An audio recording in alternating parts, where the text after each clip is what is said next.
Welcome to the CTN Brandcast, made possible by AVI-SPL. My name is Sanjog Gaul. I will be your host. Now, we are diving into a pretty hot topic, which is mastering the inspiring hybrid workplace recipe. So, in the digital age, what you find is we've got a bunch of tools that are coming out, and we keep getting more and more of those. But are those tools, if put together individually or collectively, encouraging employees to actually come back to office so that they can effectively communicate, collaborate, and innovate? What's missing? Is it essentially the executive support, the training, the tech standards, or perhaps something in terms of the cultural norms? Do we not have the right fabric in place? So to discuss this, I have with me John Bailey from AVI-SPL. Hey, John, how are you? I'm doing great. How are you? Very good, sir. Andy Bennett from Crestron Electronics. Hey, Andy, how's life? Life is wonderful. Thanks for having us today. Thanks, and it's great to have you today. Now, let's start with you, John. Would it be great to get an idea about your role within that organization and how you create value as an individual, and of course, how does your company create value? But then I'd like to also add this other question, which is how does one develop an equitable culture for those in the room versus those who are not? Yes, thank you. So, John Bailey, I'm Senior Vice President of Technology and Innovation at AVI-SPL. I'm primarily responsible for our unified communications and collaboration practices, really understanding how our customers want to communicate and collaborate, what are leading edge solutions that support those goals, and what are the tools, software, hardware, and solutions that enable those things. And I do have a global remit. So I do really represent a lot of different diverse thought around these topics. When we talk about equitable culture and we're talking about return to work, I really think it probably starts with user-centric design. And this is a difficult thing for technologists, I think, sometimes to get their head around, which is technology can enable and it can assist and it can help advance, but people need to solve people problems. And people problems are what we have right now in terms of where work is getting done.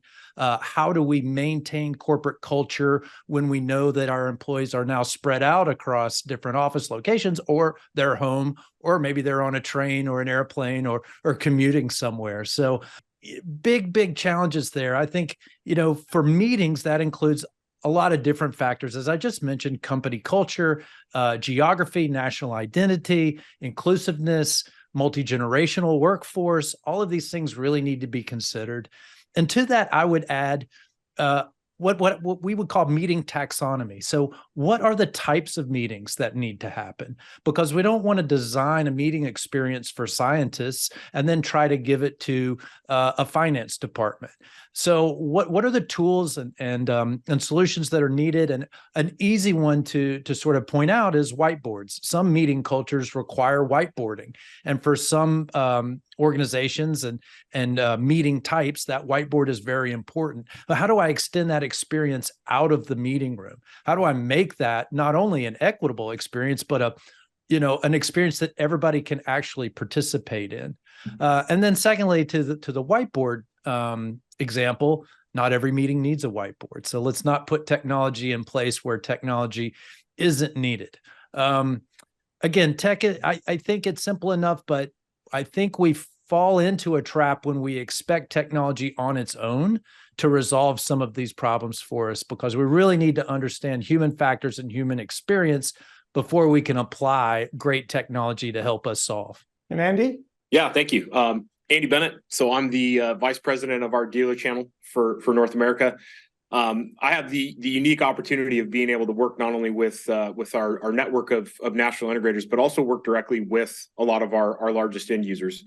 And one of the largest topics that's really dominated, when it comes to meeting equity is user experience and user interface, and how people are able to interface, not only with the technology in the room, but with the in-room and the hybrid meetings or the hybrid employees outside of the room. And I think really when it comes down to having an equitable culture, it starts with that organizational structure first and foremost. John made a really, really good point of we can't expect technology to solve these issues. If we're going into a meeting and it's not clearly defined agenda and we don't know what the expectation is of the participants, technology is not going to be able to fill that void. So I think one of the things we first have to establish in the organizational culture is an understanding of why we're having the meeting and what the expectation of that meeting is and what the outcome should be. Both in-room and remote people should understand their place in that meeting. And I think a big part of that, again, is defining how we want to have those meetings in those environments with technology. One of the simple rules that could start is ensuring that cameras are always on and that people are always present to make sure that each individual is not only seen, but they're heard and their presence is felt in those rooms. All right, so let's go to the next question, and Andy, I'll continue with you based on your last response. So when you are trying to do all of that, how does an organization establish an appropriate organizational culture and trust? Important piece, right? Trust, to ensure there is accountability and alignment. Yeah, I think one of the things that's really come out of COVID is this mentality of having meetings just to have meetings. People became so accessible that it just became very easy to throw a meeting on a calendar where everybody joins. And some of the accountability concerns that come from that is some of the attendees might not necessarily understand their role in that meeting. They've been added because of ease of access. They've been added because technology allows us to be accessible at any place at any time.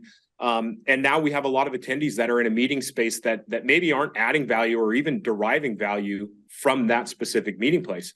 So being able to clearly define why we're having the meeting, what the agenda is, what the expected outcomes of the meeting are, and even asking for follow-up from those meetings. If all of the attendees felt like their presence added value to the experience, or what could be done in the future to ensure that level of accountability or experience, I think is a big part of what we're missing in the current organizational structure. Again, just a lot of meetings, a lot of people attend these meetings. And I think more often than not, some of these people fall into the background. They end up turning their video off or going on mute.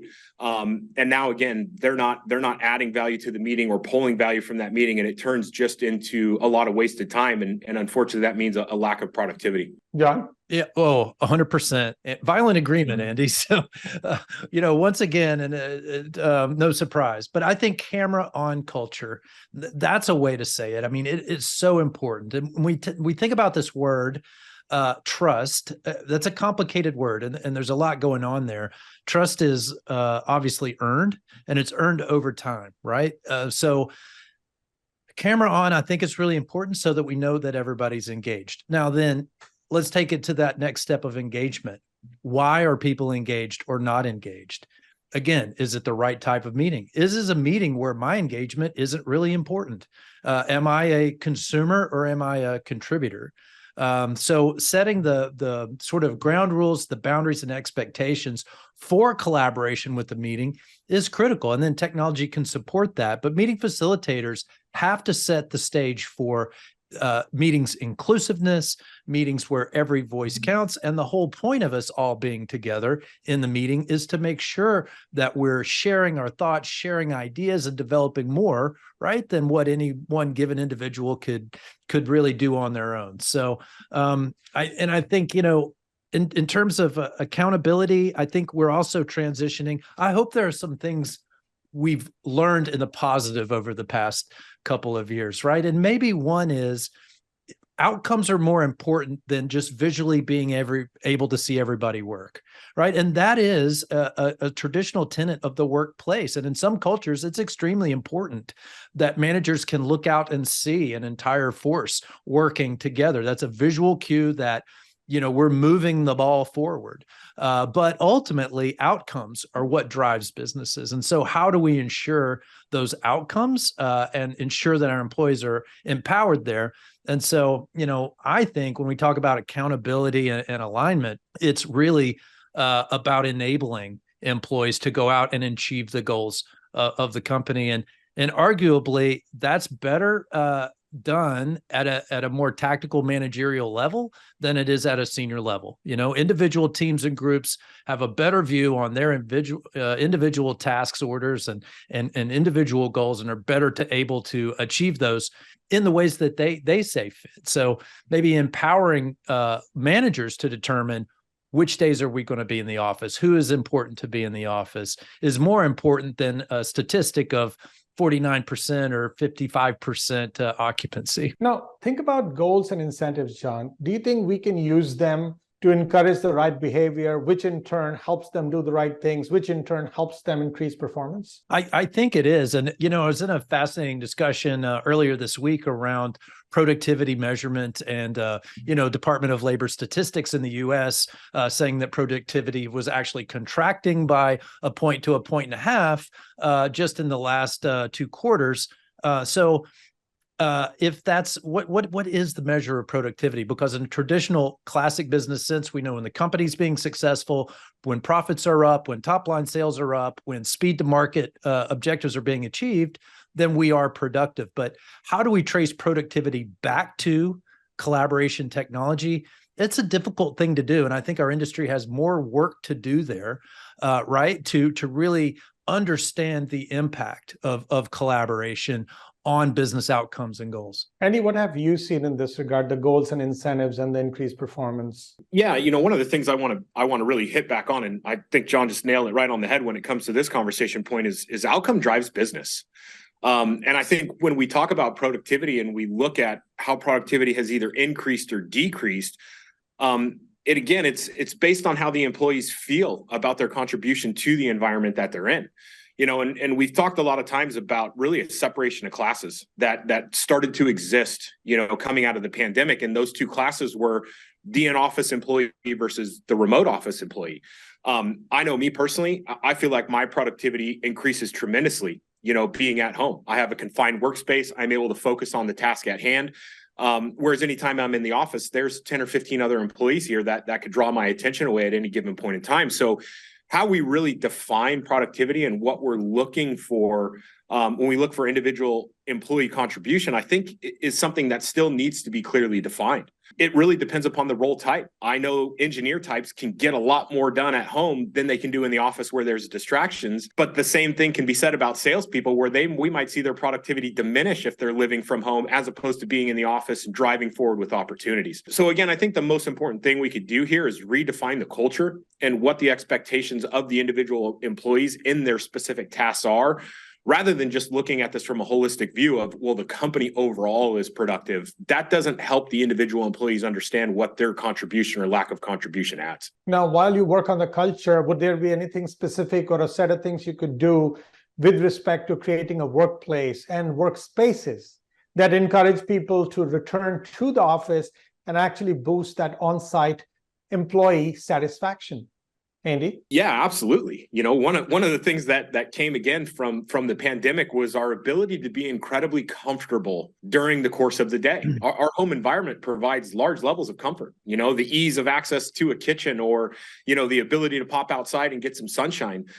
These are things I think that the vast majority of employees have now kind of said very overwhelmingly about their reluctance to return to work is I'm not comfortable, or I don't have the ease of access to the creature comforts that really made me feel good. And I draw back to a personal experience I've had with a large corporate enterprise out here in California, where they've actually brought chefs on board. So they have in-house chefs now that can make you, any kind of meal 24 hours a day. They have gaming lounge that you can retreat to. They have, in-house movie theaters. And these are the things that they have said directly have increased productivity, because again, the employees feel comfortable and they have the ability to take a workspace break without leaving the physical enterprise, and come back with a more refreshed mindset and ready to attack those tasks that they need to achieve. John, what have you seen in this regard? Any unique things that people have done with workspaces and workplace to be able to get that excitement going among the employees so they come in and say, okay, I'm loving it?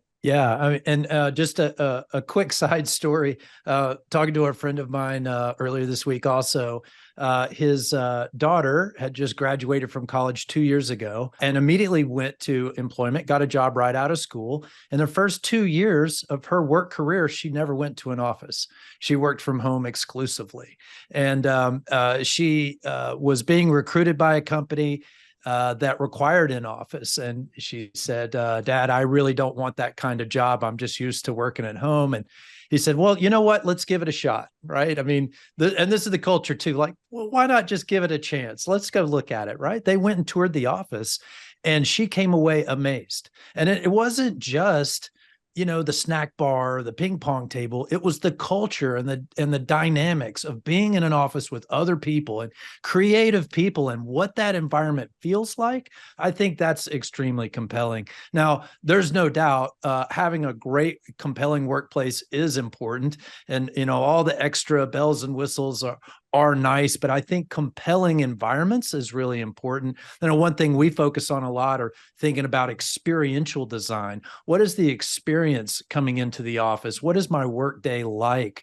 What kind of tools, or what's my environment like? It's so bigger than the flexibility, but I would again go back to, I think the most compelling thing is the people, is sharing with other people and being able to communicate. And I agree with you, Andy, because I have this split between home office and going to the office. And when I go to the office, it's the day gets dominated by the people I haven't seen in the last 3 weeks, and everybody wants to kind of get caught up. And that can feel like a hit to productivity, but it's a boost to morale and a boost to company culture. And that's what I think, that's the way we're built. And we were built to be together, right? Humans aren't built to be separated. So, beyond that, again, as I said, great technology, meeting rooms that are fit for purpose and fit the modern meeting.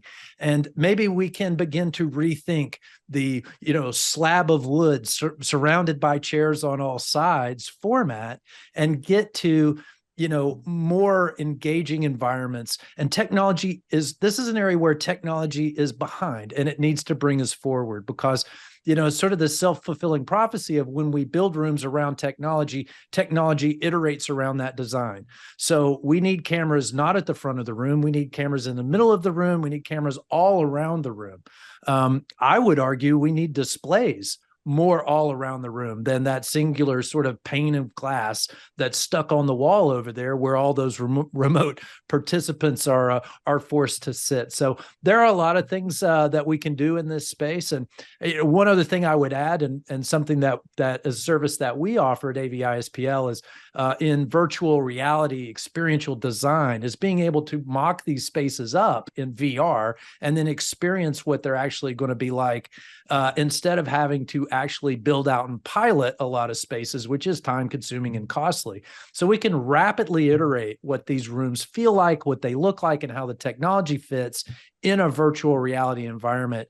One more way that we focus on, how do we create a great experience for users? Now, you mentioned about technology. So if you had to specifically, say, list out, or in whatever way you can itemize them, that specific appropriate technology that would ensure, number one, equitable participation. Secondly, seamless collaboration between the in-office and the 100% remote workers. What would that be, John? What would that play like, a list and or a playbook look like? Oh boy, there's just a lot there. And as I've said before, I mean, one of the problems is, or challenges or opportunities, let's say, if we think about this within the context of industrial revolution, right? Here we sit today, 260 plus years of industrial innovation, iteration, technology, trying to solve for things. But more commonly, our experience is technology solving problems we didn't know we had yet. And then people are trying to catch up to the latest iteration. And what we've seen in the last 3 years is the way people work disrupted the technology that's available. So technology is catching up. We've had huge advancements in audio technology. Artificial intelligence obviously is a huge buzzword, but when we think about how do we actually put that in context, the ability for systems to transcribe the meeting in real time, to attribute who said what in that transcription in real time, translate that meeting into over 100 different languages in real time. These are amazing advancements, and I would argue these should be a part of every kind of in-room meeting technology. In fact, there are some that say artificial intelligence and these capabilities should always be on, whether there's a hybrid meeting going on or not, because wouldn't it be beneficial to have a transcription of the meeting and AI determine at least 75% of the action items that were assigned automatically, whether we're actually in a video meeting or not. And as I said before, I think video and display needs to evolve faster. Those are the areas that we need to catch up with. So 360-degree cameras are hitting the market this year. That's center of table. Those are great solutions. Cameras around the room with AI technology that can not only identify the participants of the meeting, but this is really, really interesting, can actually analyze 3 different views of the same participant. Let's say I have 3 cameras looking at Andy, and AI knows what the best shot is and which shot to transmit to the meeting. These are amazing technologies that are largely available now or are becoming available here in the next year. So Andy, you talked to a bunch of people yourself, right? And all the things that John mentioned, would you have newer or more or different things to add to this fascinating list of technologies that are coming? No, I think John says it perfectly, right? And I think, just to kind of restate what he was stating, I think it's imperative that we really look at how technology is integrated into the conference room. What I see far too often is still kind of a desire to approach conference room technology the way we've approached it for the last decade plus, with a single monitor at the front of the room and a microphone at the middle of the table. And there's very little thought that goes into the far end experience. And now that we start talking about remote workers versus in-room employees, it really is important that everybody gets the exact same experience from those meetings. The meeting equity has to be exactly the same across the board, from the in-room employee to the hybrid employee or the remote worker. So this does really mean we have to consider a lot more technology when it comes to being able to deliver that experience. And completely agree with John, right? We've seen incredible advancements from the audio side of the world. And what we're really now seeing is kind of a trailing edge effect with video. Video does have to be 360 degrees. There will absolutely be a requirement for a certain level of AI when we talk about, video integration. What is the best angle? Is the lighting appropriate? Are we capturing, the facial expressions of the speaker, not just how clearly we can comprehend what they're saying? And even more importantly is how present are the remote workers in the in-room experience? Do we have enough monitors to make sure that everybody in the room can see all of the remote participants? Do those people feel like they can be seen? Do they feel like they can be heard? And again, it's really important that we take those aspects into account when we planning a new meeting experience, again, because technology can play a giant role of that. And obviously it can help the way those remote participants feel about their active participation in that meeting. And if they want to contribute, or if they just feel like, hey, I'm going to go on mute and turn my camera off because nobody even knows that I exist in this space. So we spoke about this outcome, right? Equitable participation and seamless collaboration. With all the technologies both of you mentioned, are we seeing that outcome? Are we seeing people actually following through with all the technology that we're putting in front of them, or which is also actually coming in a few months, as you guys mentioned, about 360-degree camera? Are you seeing the outcome from these investments for companies? So the people who take into account, we absolutely are. And we're hearing the feedback from those people too that say, hey, these immersive environments or this additional technology in these meeting spaces are actually driving a better meeting experience. And we know that if you have a better meeting experience, they're going to be far more collaborative. People are going to openly share. They're going to feel like their input actually adds value to the meeting. But there also was a large amount of organizations that had a business strategy of just get video enablement in the room because we're returning to the work and we have to include the hybrid or the remote employee. And in those applications, we saw a lot of companies stick to the same methodology that they stuck to for the last decade. And that's a single camera with a single monitor. And the feedback we get from those people is the in-room experience is exactly what we expected, but the remote participation is diminishing. And it's, again, if you don't feel like you're valued, if you don't feel like your input is valued, you're just naturally going to fall to the background and you're going to participate far less. So, we see it on both ends of the spectrum. And I think that's a huge encouraging really statement to say, evaluate the technology, make sure that you understand what has to be part of that in-room solution to generate fair meeting equity for all participants, both, in room and room. John, quick input from you on this question I had in terms of the outcome being actually delivered with the investment of technology.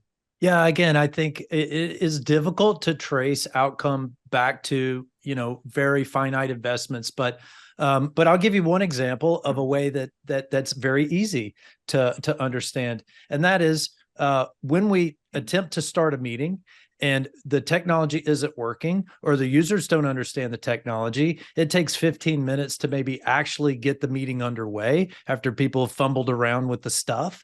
And we've got 8 people in that meeting, then eight people times 15 minutes of unproductive time is pretty easy to calculate, right? So I think productivity will bounce back. I really do. And I think hybrid technology is going to be a part of helping us realize that kind of productivity moving forward. And again, we talked about, the potential for some bigger lessons learned over the past couple of years. And maybe the purpose and intent of meetings and collaboration is one. Let's not have meetings just to have a meeting.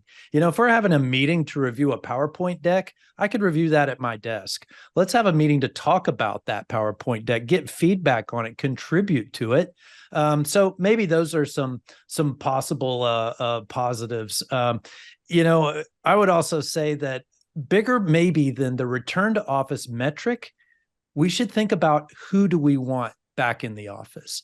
And again, we're just trying to get occupancy from 50 to 60%. What is the purpose of that versus who are the people that we want back? Because I would argue we want the collaborators to come back. We want the creatives to come back, the high performers to come back, the people that lead the culture of the organization that other people want to associate and be with are the ones we want to compel to come back. And again, not because we told them they had to, but because we created an environment that they want to come back into. So I think I read a fascinating article recently about Rebecca Pierce. She's the chief people officer at Autodesk.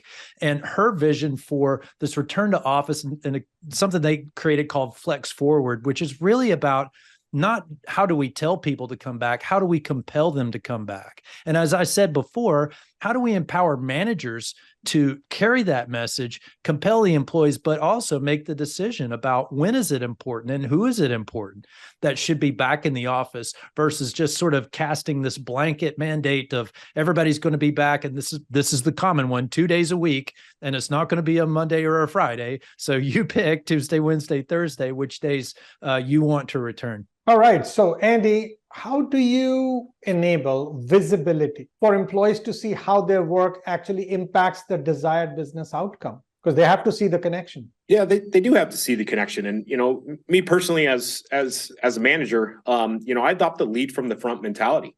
So if I want people to see the value of being in the workplace, then I'm in the workplace. I have a hard time understanding some of the methodology that we see out there where it's you must return to the workspace, but higher level management isn't in-house. They continue to be, remote participants. I think a big part of that too is asking for feedback. I think it's part of really the corporate culture that we don't do enough is surveying our own internal people to understand how they feel about the workspace. Do they feel like they have a productive environment? For the collaborative employees, have we given them the ability to be as collaborative as they want to? And have we asked the people who don't want to be in the workplace what they need to feel happy or satisfied being a remote employee? I always think the best way to get the most out of people is to make sure that they feel like what they're doing is valued and that their input is valued. And, there's a number of different ways to go approach or to go about this. From town halls to meeting summits to happy hour events to, dress up in funny clothes kind of culture. But again, I think the most important thing we can do is directly talk to our people and ask them what they want or what they need, and then prove to them that the feedback we got from them was not only heard, but that it was valuable. And we're actually going to try to do something to implement any of the ideas that are presented to us. John? Yeah, two things for me. One, and I agree with everything Andy said. In addition, corporate communications extremely important, and communications from the executive suite to the entire business, very, very important. And that's something that's been evolving. So the virtual town hall, these updates that we at AVI-SPL do on a quarterly basis with our executive team, updating everybody in the company about what's happening, where's the company moving, what kind of goals are we achieving? I think that's extremely important. And, we think about technologies like digital signage is a great example, right? Traditionally, a way that we communicated business outcomes to employees, but if they're not in the office, they don't see digital signs anymore. So how do we evolve those technologies and evolve corporate communications that really adapt to the new hybrid environment? And this, in addition to a whole suite of solutions around workplace management, I think really fascinating. And we're seeing a convergence of all of this technology, from collaboration to workplace management to corporate communications happening, because again, the user is at the middle and the employee is at the middle of all these things. And then second, I would say asynchronous collaboration, if we're going to talk about technical tools, is extremely important. And you remember what our challenges were? Actually, I was just on a panel discussion a couple of weeks ago, and I'm like, remember the challenges before COVID? Because we're so sort of clouded by the last 3 years of hybrid work. But remember what the challenges were before: cloud migration, movement to the cloud, mobility, BYOD. How do we trust all the devices coming into our environment? Those are things we still struggle with, but we have largely also kind of moved on from. So I think one of the ways we were able to get through the last 3 years was because we had more of a cloud-centric, asynchronous set of tools that are available for us. And so one I would highlight here is asynchronous collaboration around virtual canvases. And these are extremely powerful, especially for disparate teams. If there's a place that I can go that is a common shared workspace where I can see my work and I can visually see everyone else's work, and I can visualize the way that's all coming together to help achieve a corporate goal or outcome, that's extremely powerful. I think people are very, very visual at our core. And if I can actually go to a website and I can see how my contribution is contributing to these business outcomes, that's an excellent way to achieve just what we're talking about here. Thank you so much again, both John and Andy, about your insights today. And I'm sure there are quite a few nuggets that you have shared, both of you, about how organizations can master this inspiring hybrid workplace recipe so that people are excited to come back and thrive together. Thank you so much. Thank you. Thank you. And we also appreciate AVI-SPL for sponsoring this episode. Viewers, for more discussions like this, please visit our website at CIOTalkNetwork.com.